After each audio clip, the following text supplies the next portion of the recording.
8 मार्च रोजी देवघट येथील श्री क्षेत्र वैजनाथ महादेव मंदिर परिसरातील विविध विकास कामांचं उद्घाटन नांदगाव विधानसभा मतदारसंघाचे आमदार सुहास कांदे यांच्या वतीने त्यांचे पुतणे ज्ञानेश्वर कांदे यांच्या हस्ते संपन्न झाले। सुहास कांदे यांनी देवघट येथील मंदिर परिसरातील तलाव पर्यावरणीय दृष्ट्या संवर्धन करण्यासाठी राज्य शासनाच्या राज्य सरोवर योजनेअंतर्गत पाझर तलाव सुशोभीकरण करण्यासाठी जवळजवळ 2 कोटी रुपयांचा निधी मंजूर करून दिला।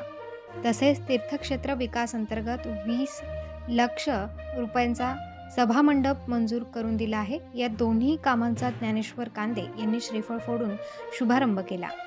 महिला दिनाचे औचित्य साधत श्री क्षेत्र महाकालेश्वर ज्योतिर्लिंग उज्जैन येथून महाभिषेक करून पवित्र रुद्राक्ष महिलांना महाशिवरात्री निमित्त भेट देण्यात आले।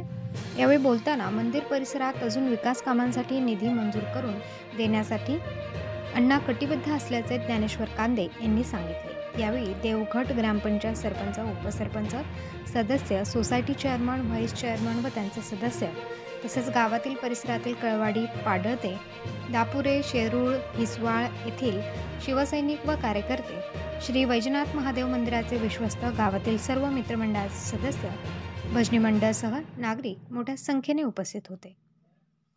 प्रबंधभूमी महाराष्ट्र न्यूजसाठी विनोद निकम, देवघट।